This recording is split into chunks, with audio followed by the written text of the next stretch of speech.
기간을 보내고 있습니다. 육체적으로 힘든 이 시기에 교회를 찾은 여러분들 모두에게 생명과 영생을 주신 하나님의 평화와 사랑이 가득하기를 간절히 바랍니다. 아직도 밤이 낮보다 긴 계절이니 빨리 어두워지고 늦게 해가 뜹니다. 그럼에도 불구하고 해가 노루꼬리만큼 길어지는 그런 시기라고 하죠. 유럽의 초대 교회에서 크리스마스를 12월 25일로 정한 이유는 북유럽의 동지축제 때문이었습니다. 본래 유대인들은 생일을 지키지 않습니다. 그래서 성경에는 주님의 생일이 나와 있지 않은데요, 대개 동지는 12월 19일에서 22일 사이에 있고 25일은 동지가 지나고 조금씩 빛이 보이기 시작할 때입니다. 어둠이 지배하던 시기를 끝내고 빛의 시기가 도래한다고 여겼던 겁니다. 성탄절이 지나 새해가 시작되면서 빛이 길어지는 이 시기를 교회력에서는 주현절이라고 합니다. 주현절의 목적은 빛으로 오신 주님을 맞이하는 계절인 겁니다. 이 주현절의 시기는 가장 깊은 어둠이 지배하는 시기입니다. 그러나 빛이 조금씩 길어지는 시기이기도 합니다. 이때 하나님이 육을 입고 세상 안에 들어오셨다고 우리 전통은 이야기하고 있습니다. 역설적으로 가장 깊은 어둠 속에 하나님께서는 우리와 가장 가까이 계시다는 겁니다. 우리 인생과 신앙을 중심으로 주현절을 생각해 본다면 어쩌면 이 시기는 내 인생에 있어서 가장 힘든 시기이기도 하고, 그렇지만 나지막한 희망이 보이기 시작하는 시기이기도 한 겁니다. 그래서 교회력에서는 주현절 때 이 스톨도 흰색입니다. 빛의 색깔인 겁니다. 시기가 어두운 시기이지만 오늘 우리는 신앙의 밤에 살아가고 있습니다. 동방교회의 신학자 블라디미르 로스키는 서양 사회는 대상을 찾다 자신을 잃어버렸다, 이렇게 말하고 있습니다. 대상을 찾다 자신을 잃어버렸다.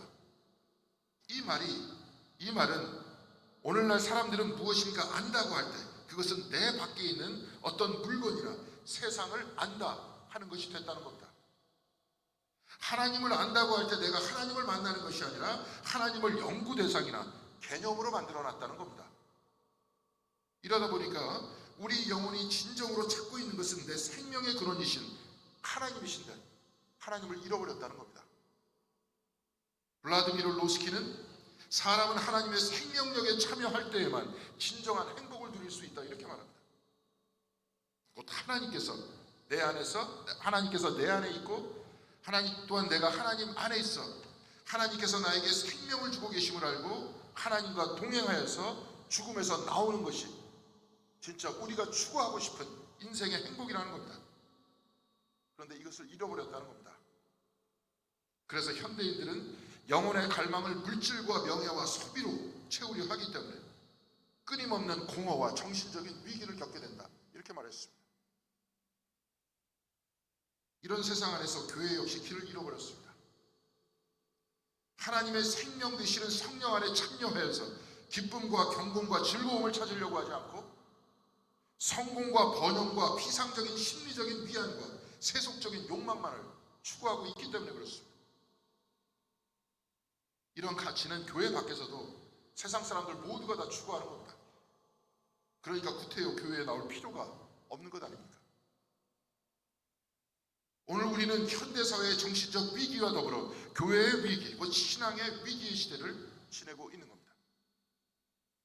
긴 밤이 지배하는 이 계절에 오늘 우리는 신앙의 밤도 같이 경험하고 있습니다. 그렇다면 오늘 우리가 읽은 본문은 저와 여러분들에게 무슨 말씀을 해주고 계십니까? 오늘 우리가 읽은 복음서의 말씀은 세례를 받으시는 주님에 관해서 말씀하고 있습니다. 오늘 우리가 읽은 말씀 마태복음 3장 13절은 이렇게 기록되어 있습니다. 그때 예수께서 요한에게 세례를 받으시려고 갈릴리를 떠나 요단강으로 요한을 찾아가셨다. 오늘 본문의 말씀은 그때로 시작하는데요, 그때란 마태복음 3장 1절에서 2절까지 기록되어 있습니다. 그 무렵에 세례자 요한이 나타나서 유대 광야에서 선포하여 말하기를 회개하여라, 하늘나라가 가까이 왔다 하였다. 오늘 우리가 읽은 본문 13절에 기록한 그때란 세례 요한이 나타나서 유대 광야에서 선포하면서 하늘나라가 가까이 왔다라고 말한 바로 그때를 말하고 있는 겁니다. 새벽이 가까울수록 밤이 깊고 해가 뜨기 전에 기온은 가장 낮습니다. 회개하라는 바로 그때는 가장 깊은 어둠에 뛰어든 겁니다. 그때는 로마가 유대 땅을 식민지화하고 사람들은 거리의 70%를 세금으로 낼 때였습니다. 이때 유대교의 신앙도 형식적으로 흘렀고 바울이 유대인은 표적을 찾고 헬라인은 지혜를 찾는다고 했듯이 유대인들은 하나님과 더불어 살아가는 경건과 영성이 아닌 오직 기적만 찾고 있었습니다. 미국의 시인 앤드류 킹이 세례를 받으시러 광야 요단강으로 가시는 주님을 묵상하면서 또 wilderness, 광야란 시를 썼는데 그는 과거 2000년 전 광야가 아닌 오늘 우리가 살아가는 이 세상을 광야라고 하면서 그 시를 쓰고 있습니다. 제가 그 시의 일부를 읽어드리도록 하겠습니다. 아마도 이곳이 광야일 것이다. 야생과 자연의 상실, 그 자리를 콘크리트와 아스팔트의 강철로 대신하는 이곳. 점점 열려가는 강들, 병든 바다들, 질병에 걸린 나무의 잎사귀처럼 점점 줄어드는 생명들. 아마도 이 광야가 바로 오늘 그리스도가 오셔야 할 곳일 것이다. 이 새로운 인간의 고독 속으로 우리 아닌 모든 생명이 천천히 비워져가는 이곳으로, 심지어 하나님도 점점 더 찾기 어려워지는 이곳으로, 하나님과의 관계가 혹독한 압박을 받는 이곳으로, 우리 자신만을 섬길 유일한 신으로 삼으려는 유혹에 빠지며 우리가 무적이라고 착각하는 유혹에 빠지는 이곳으로. 앤드류 킹은 지금 우리의 때는 자연이 파괴되고 하나님을 찾기 어려워지는 바로 그때이고, 하나님과의 관계가 혹독한 압박을 받아 더 이상 하나님과 관계를 맺을 수 없는 그 시대에 우리가 살고 있다고 말하고 있습니다. 저번 가을부터 교인들과 같이 읽었었던 책인 기독교 변하지 않으면 죽는다에서는 오늘을 살아가고 있는 저와 여러분을 유배지의 신앙인이라고 말하고 있습니다. 과거 이스라엘 백성들이 바빌론 포로로 잡혀가 성전에서 예배를 드릴 수 없었던 그 시기와 같이 오늘 우리는 하나님을 믿고 신앙생활하기에 대단히 어려운 시대에 살아가고 있다는 겁니다. 이 책에 의하면 우리는 과거와는 완전히 다른 과학적 세계에 살고 있는데 아직도 우리는 과거의 세계관을 부둥켜 안고 붙들고 살아가고 있다고 말하고 있습니다. 과거에는 세상은 하늘과 땅 아래 이렇게 삼층적 구조로 되어 있고 지구가 태양을 도는 것이 아니라 태양과 이 우주가 지구를 중심으로 돈다고 생각하고 있었습니다. 그런데 우리는 지금 그렇게 여기고 있습니까? 하나님은 하늘 위에 계시다고 하는데 로켓을 타고 우주선을 타고 하늘로 올라가면 하나님을 만날 수 있습니까? 하늘이 파란 것은 태양의 빛이 지구의 대기권과 만나 빛이 굴절되어서 푸른색을 띠는 것입니다. 그런데 과거에는 하늘에 물이 담겨져 있어 파란색이라고 생각했습니다. 그리고 그 물 위에 천국이 있다고 생각했습니다. 그런데 그렇습니까? 이미 과학과 실험에 의해서 과거에 가지고 있던 상식과 세계관이 이미 무너져 내렸는데 아직도 이 세계관을 가지고 있다면 이런 신앙이 미래가 있겠습니까? 과학시대의 도전과 더불어 앤드류 킹은 우리는 하나님과의 관계가 혹독한 압박을 받고 있다 이렇게 말하고 있습니다. 지금 우리는 모든 사람들이 성전을 중심으로 신앙생활을 하고 모든 사람들이 하나님에 대해서 말하는 바로 일상의 신앙생활이 그때 그곳에 살고 있는 것이 아닙니다. 거의 모든 사람들이 하나님을 모르고 하나님에 대해서 관심조차 없는 그런 시대에 우리가 살아가고 있습니다.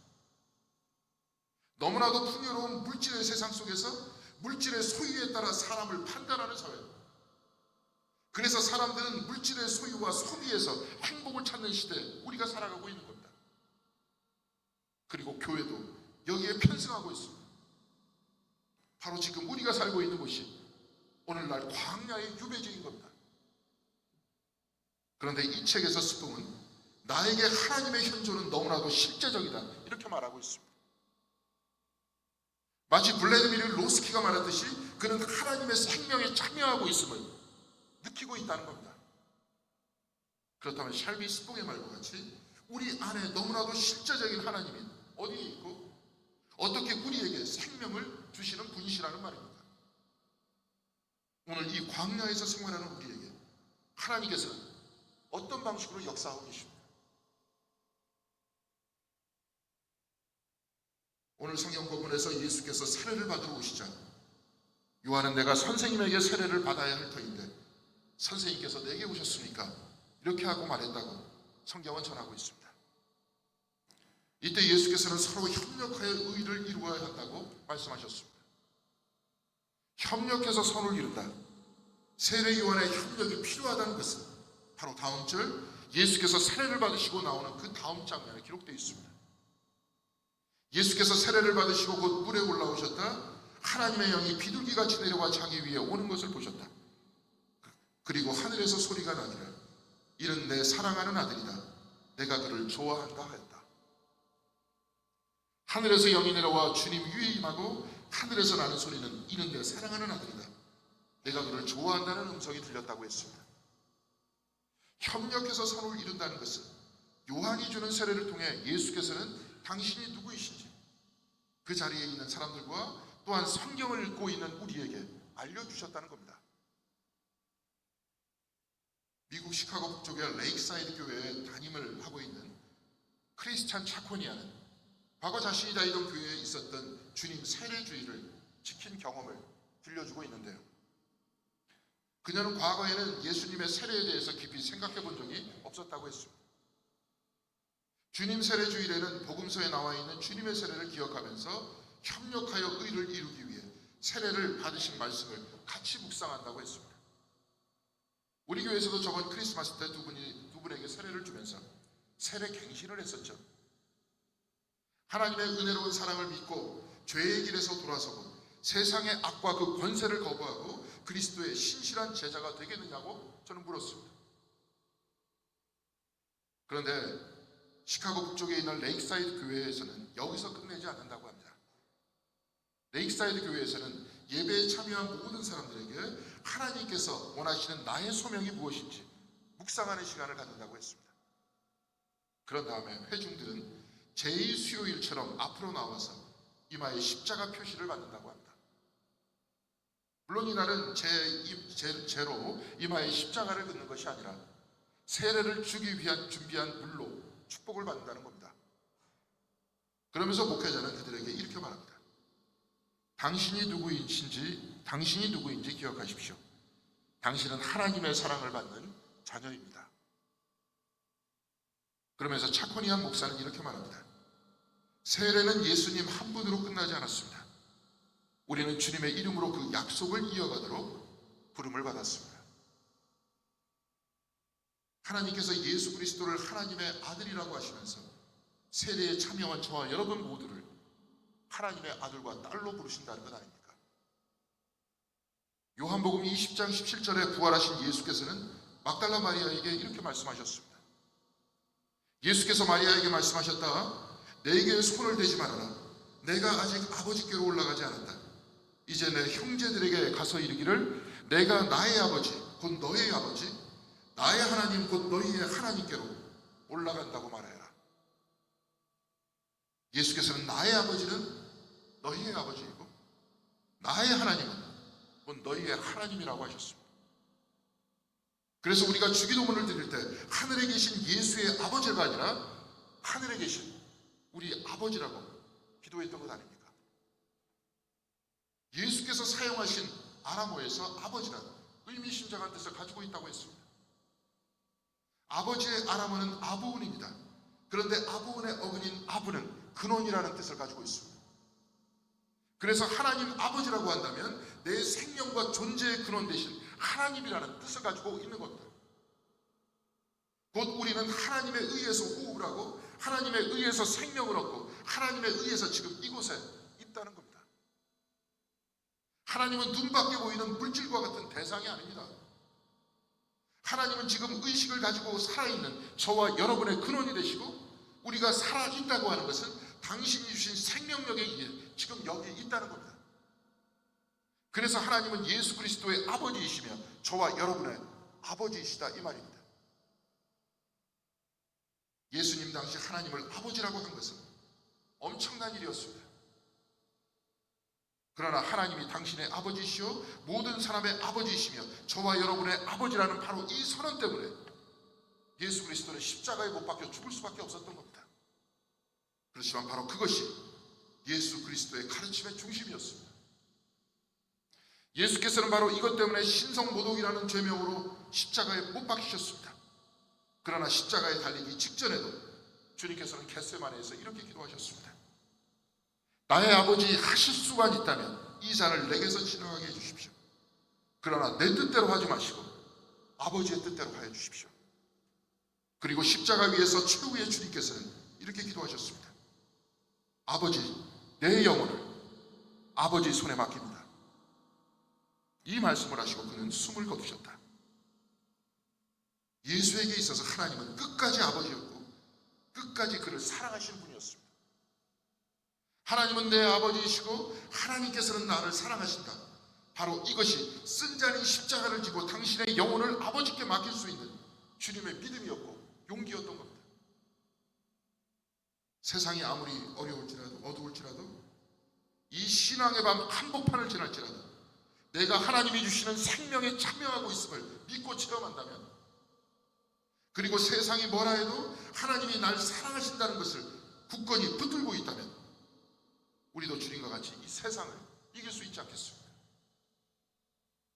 독일의 신학자 폴 텔리는 그의 책 조직신학 제1권에서 이렇게 말했습니다.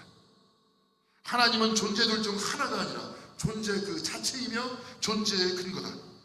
존재의 용기는 그 존재에 참여함으로부터 오는 것이다.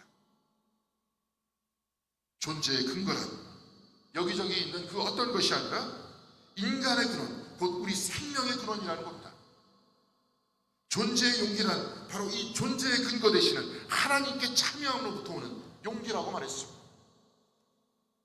곧 내가 세상을 이기고 살아가는 그 용기의 근원은 하나님의 생명에 참여하는 나를 발견하는 것이고, 오늘 본문의 말씀과 같이 하나님께서 나를 사랑하신다는 것을 굳건히 붙드는 그 믿음에서 나온다는 겁니다. 그래서 폴 틸리는 그 용기의 특징을 그럼에도 불구하고의 용기라고 했습니다.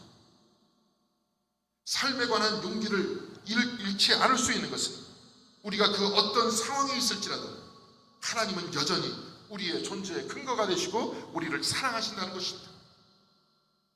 우리 아닌 모든 생명이 천천히 비어가는 이곳에도 불구하고, 인간의 고독에도 불구하고, 하나님을 점점 찾기 어려워진 이 세상에도 불구하고, 하나님과의 관계가 혹독한 압박을 당하는 이 시대에도 불구하고, 인간들이 스스로 무적이라고 하며 하나님을 떠나 인간을 섬기려는 유혹이 일어남에도 불구하고, 세상이 물질과 명예와 소비에서 행복을 찾듯 오늘날 한국의 교회들이 물질과 명예와 소비를 최고의 가치라고 여기는 신앙의 밤을 우리가 지나가고 있음에도 불구하고, 그럼에도 불구하고 하나님은 여전히 우리의 아버지이시고 우리는 분명히 하나님의 생명에 참여하고 있다는 겁니다. 그리고 우리에게 생명을 주시는 하나님께서는 분명히 우리를 사랑하신다는 겁니다. 그래서 그럼에도 불구하고의 믿음, 바로 여기에서 삶을 살아내고 삶을 이겨낼 불굴의 용기를 얻을 수 있는 겁니다. 그래서 우리는 넘어지지 않고 좌절하지 않을 수 있습니다. 사람들은 예수님을 십자가에 못 박아 그의 목숨을 빼앗았지만 예수님께서는 나의 영혼을 아버지의 손에 맡긴다고 했습니다. 사람들은 그의 영혼을 빼앗을 수 없었고, 예수 그리스도의 영혼에서 나온 그 가르침과 영생에 대한 확신은 오늘도 저와 여러분들에게 전해져 내려오는 것 아닙니까? 지난주 백영선 선생님께서 성공회대학교의 명예교수로 계신 조효재 교수의 불타는 지구에서 다르게 살 용기라는 책을 선물해 주셨습니다. 그리고 이 책의 부제는 새로운 전환의 서사를 위하여입니다. 서사란 이야기입니다. 사람은 세상을 이해할 때 이야기를 통해서 이해합니다. 그래서 우리가 살아가는 이야기가 새롭게 꾸며져야 한다. 바로 그 말입니다. 특히 편리함의 도움을 받고 누리면서 살아가는 사람들의 이야기가 우리의 머릿속을 가득 채우고 있다면 경쟁하기보다는 협력하고 자연과 더불어 생각하고 더불어 기뻐하는 새로운 이야기가 우리의 이야기가 되어야 한다는 겁니다. 그래서 그 이야기와 더불어 우리의 가치가 바뀌고 이렇게 사는 방식이 정부의 정책이 되고 우리 모두의 상식이 되어야 한다는 겁니다. 그래서 과거의 이야기를 버리고 새로운 이야기 안에 살아가기 위해서는 용기가 필요하다고 했습니다. 무한대로 소비하고 나의 욕망을 위해 다른 생명체와 사람들까지 무시하고 파괴하는 과거의 이야기가 서로 화해하고 협력하고 같이 살려고 하는 새로운 이야기로 전환되기 위해서는 용기가 필요하다는 겁니다. 이 책의 내용을 오늘 말씀에 비추어 생각해 본다면 다르게 사는 용기의 근원에는 하나님에 대한 믿음이 있어야 한다는 겁니다. 이 믿음의 용기는 그럼에도 불구하고라고 했습니다. 눈에 보이는 물질과 이 물질을 소유하고 소비하려는 욕망 안에서 사람들이 살고 있음에도 불구하고 나는 하나님이 주시는 생명에 의해 하나님이 주시는 사람들에 의해 살아가겠다는 그 믿음, 그래서 우리도 이웃에게 모든 피조물들에게 생명을 주고 사랑을 주겠다는 이 믿음의 용기로 인해 새로운 이야기가 만들어지는 것 아닙니까? 이러한 이야기들이 많아질 때 이것이 바로 정책이 되고 상식이 되고 문화가 되는 겁니다. 이때에야 비로소 우리는 새로운 세상을 희망할 수 있는 겁니다. 사랑하는 성도 여러분, 우리는 주현절 두 번째 주일에 주님의 세례를 중심으로 말씀을 나눴습니다. 오늘 세례를 받으신 주님에게 그리고 저와 여러분에게 주시는 하나님의 음성은 너는 내 사랑하는 아들이다. 너는 내 사랑하는 딸이다. 내가 너를 좋아한다. 바로 이 하나님 아버지의 음성이 저와 여러분에게 주님께서 주시는 이 주현절에 빛이 되기를 바랍니다. 그래서 이 신앙의 밤 속에서 아무리 괴로워도 너는 내 사랑하는 아들이다. 너는 내 사랑하는 딸이다. 내가 너를 좋아한다는 하나님 아버지의 말씀을 우리 모두 굳건히 붙들고 올 한 해 하나님과 동행하는 한 해가 되기를 바랍니다. 그러면서 예수 그리스도의 가르침을 실천할 때 바로 이 삶은 우리 인생에 있어서 가장 충만한 한 해가 될 것입니다. 지금도 우리 안에서 우리 모두와 이 땅 모든 사람들에게 피조물들에게 생명을 주시는 하나님의 은혜가 저와 여러분과 온 땅에 충만하게 되시기를 주님의 이름으로 간절히 기원드리겠습니다. 기도하시겠습니다. 사랑이 많으신 하나님 감사드립니다. 우리의 눈은 한계가 있고 우리의 생각에는 한계가 있습니다. 그럼에도 불구하고 우리에게 생명 주시는 하나님을 우리로 하여금 굳건히 붙들 수 있도록 인도하여 주시옵소서. 내 생명과 내 의식의 기원, 내 영혼의 근원이 하나님이심을 우리가 다시 한번 붙들며 살 수 있도록 인도하여 주시옵시고, 바로 이것을 예배를 통해서 확인하고 기도를 통해서 확인하고 또한 말씀 묵상을 통해서 확인하면서 눈 밖에 있는 물질과 소비에 집착하고 있는 이 세상을 이기고 생명의 근원이 되시는 하나님의 생명에 참여하면서 또한 우리를 사랑하신다는 하나님의 말씀을 굳건히 붙들고 세상이 줄 수 없는 평화와 기쁨 속에서 한순간 한순간 하루하루 충만하게 살아갈 수 있는 저희들의 인생이 될 수 있도록 인도하여 주시옵소서. 그리하여 예수 그리스도의 가르침과 그 말씀을 기쁨으로 삼을 수 있도록 도와주시고 올 한 해 하나님과 함께 하나님과 더불어 충만하게 주님과 동행하는 복된 한 해가 될 수 있도록 주께서 인도하여 주시옵소서. 그리하여서 우리의 신앙이 더욱더 깊어질 수 있도록 도와주시고 그 어떤 유혹과 그 어떤 어둠에도 흔들리지 않는 굳건한 신앙이 될 수 있도록 도와주시고 또한 하나님께서 우리에게 생명 주시듯이 우리도 이웃과 모든 피조물들에게 생명과 사랑을 전달하는 하나님의 귀한 종들이 다 될 수 있도록 은총 내려 주시기를 바라오며 이 모든 말씀 우리 주 예수 그리스도의 이름으로 기도드렸습니다.